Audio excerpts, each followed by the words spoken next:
Ուրեմն առաջին հարցը կապված է էլի թմրավաճառքի, թմրամոլության դեմ պայքարի մասին։ Ես արդեն մի տևական ժամանակ է կառավարությանը, ներքին գործերի նախարարությանը առաջարկում եմ, որ թմրամոլության դեմ պայքարի շրջանակներում գնանք կանխարգելման ճանապարհով եւ 15-ից 18 տարեկաններին ենթարկենք պարտադիր թունաբանական փորձաքննության եւ մինչեւ հիմա նախարարությունը այլ նախարարություններ հենվելով մարդու իրավունքների ինչ-որ բաների վրա խուսափում են գնալ այս քայլին։ Ձեր կարծիքով որն է այստեղ մարդու իրավունքների գերակա շահը, այն մարդը, որը մարդու երեխային ուղարկում է դպրոց,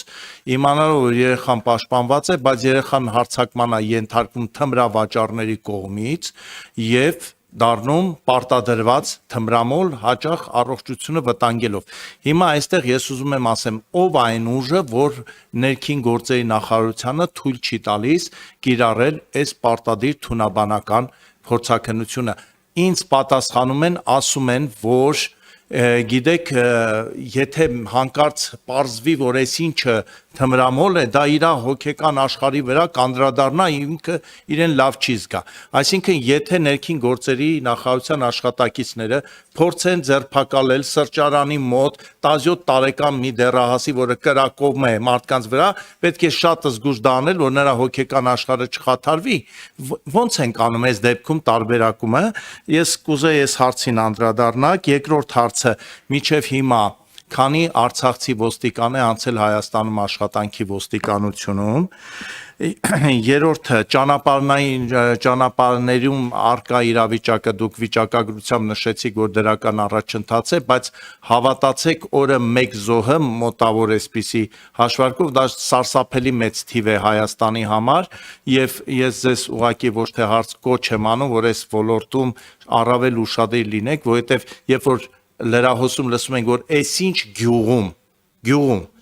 դեմ առ դեմ իրար են հարվածել ավտոմեքենաներ ու կամ վիրավորներ կամ զոհեր, ուրեմն այստեղ շատ անելիքներ դեռ ունենք։ Եվ մի առաջարկ, չեք կարծում, որ պարեկները աշխատանքի պետք է գնան նախարարության կողմից տրամադրվող ավտոբուսներով, որպիսի առանց այն էլ նեղ խորենացի փողոցը իրենց կայանած ավտոմեքենաներով լրացուցիչ դժվարություններ չստեղծեն Հայաստանի Հանրապետության քաղաքացիների համար, որովհետև այնքան շատ են կայանում ճանապարհի այս ու այն կողմում, հաճախ երկու շարքով, որ ժամը 6-ից մինչև 8 այդ տեղով ավելի լավ է ոտքով անցնել։ Եվ վերջին հարցը չեմ տալիս ուրեմն, եթե Պարոն Ազարյան, խորենացում ոնց որ վերջին անգամ երբ եք անցել։ Վազգեն Սարգսյանի եւ խորենացու փողոցներում հարցը կարգավորվեց 2 անգամ հանձնաժողովի նիստում դա հնչեցնելու պարագայում։ Եվ դա ես բազմից համոզվել եմ, եթե խնդիրներ տեսել եք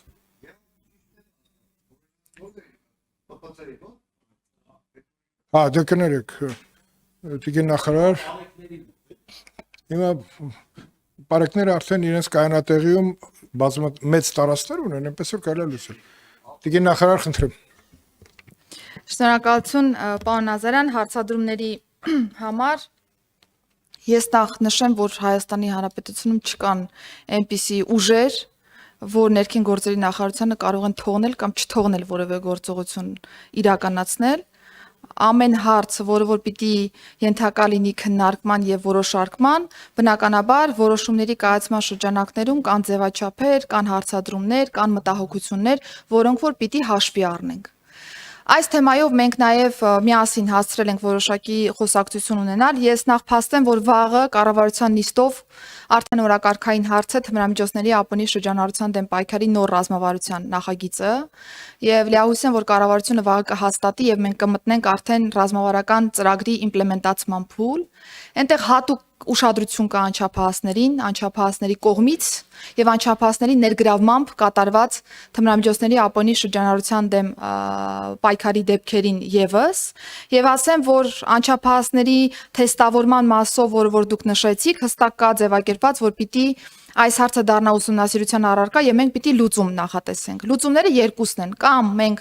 համապարտադիր կանոն ենք նախատեսում, որ բոլոր անչափահասները կամ ձեր նշած տարիքային խմբի, կամ ավելի ցածր շեմից մինչև 18 տարեկան անձինք պիտի հանձնեն թեստերը, կամ նախատեսում ենք կամավորության սկզբունքով թեստավորման հանձնման կանոնը։ Ասեմ, որ մենք բավական տարբեր երկրների փորձառություններ ենք նայել, նաեւ դիտարկելով տարբեր իրավակարգերը, տարբեր կառավարման ռեժիմները եւ միջազգային փորձում չկա միասնական մոտեցում, թե պարտադիր եղանակն է հիմա ճիշտ, թե կամավոր եղանակը, որովհետեւ հատկապես այնպիսի պետություններում, որտեղ որ սեգրեգացիոն ռիսկերը ավելի բարձր են եւ կարող են որոշակի ազդեցություն ունենալ, գործընկերները չեն գնացել պարտադիր թեստավորման ճանապարհով, այլ ընտրել են կամավոր թեստավորման ճանապարհը։ Սա մի արգումենտ է։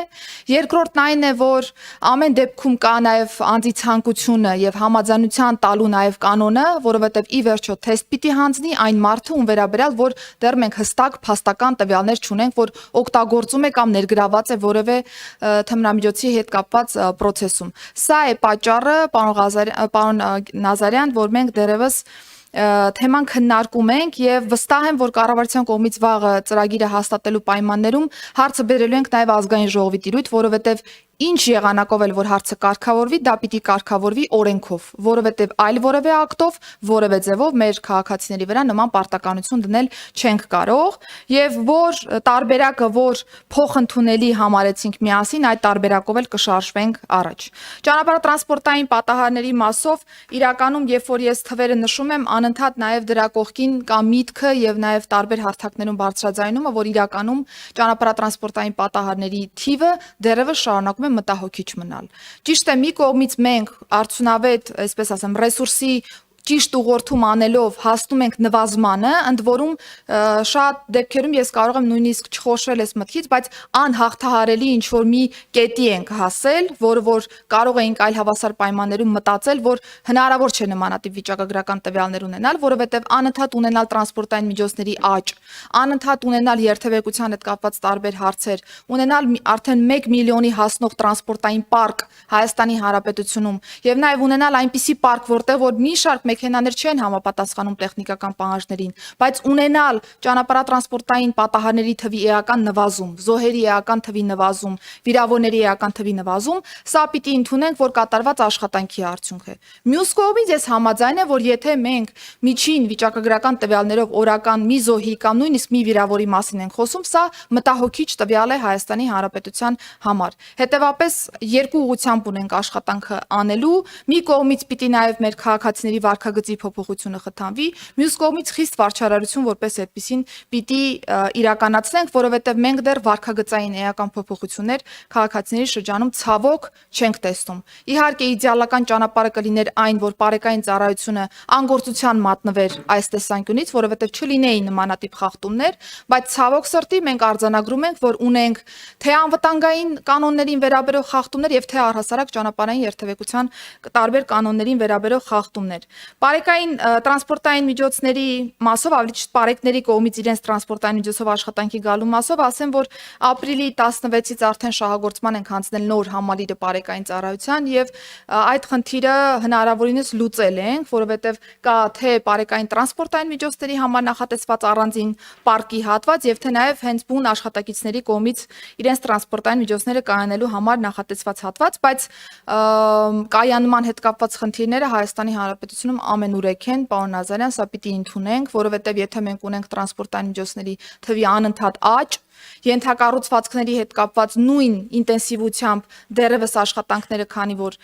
չեն ընթանում, այսինքն ընթանում են, բայց այն ինտենսիվությամբ ինչ որ կա տրանսպորտային միջոցի պարկի աճի, այդպեսին չի իրավիճակը, դա է պատճառը, որ մենք անընդհատ խնդիրներ ենք ունենում, բայց այդ խնդիրները լուծելով պիտի շարժվենք առաջ, որովհետև չենք կարող կանգնեցնել կյանքը եւ մարդկանց ստիպել, որ տրանսպորտային միջոցներ չգնեն։ Իսկ Լեռնային Ղարաբաղից տեղահանված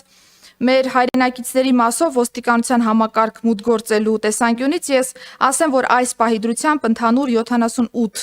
անձ ունենք, որոնք արդեն իսկ ներքին գործերի նախարարության համակարգ անցել են աշխատանքի, որից 15-ը եղել են քաղաքացիական ծառայողներ, իսկ արդեն 63-ը ոստիկանության աշխատակիցներ են։ Ասեմ, որ այս աշխատանքի ընդունման process-ը բավական ակտիվ շարունակվում է, անընդհատ մենք հայտեր ենք ստանում մեր հայրենակիցներից, բնականաբար ոստիկանության համակարգ մուտք գործելը համապատասխան խողովակներով անցնելու պայմաններում միայն կարող է լինել, բայց ես ուզում եմ փաստել, որ մենք այս առումով բավական լավ իրավիճակ ունենք, որովհետեւ մի շարք որակյալ կադրեր ունենք, որոնք դիմում են եւ համապատասխան ստուգողական փուլեր անցնելու պայմաններում անցնում են աշխատանքի արդեն ներքին գործերի նախարարության համակարգում։ Չմոռանաք հավանել տեսանյութը եւ բաժանորդագրվել Civic AM-ի YouTube-յան էջին։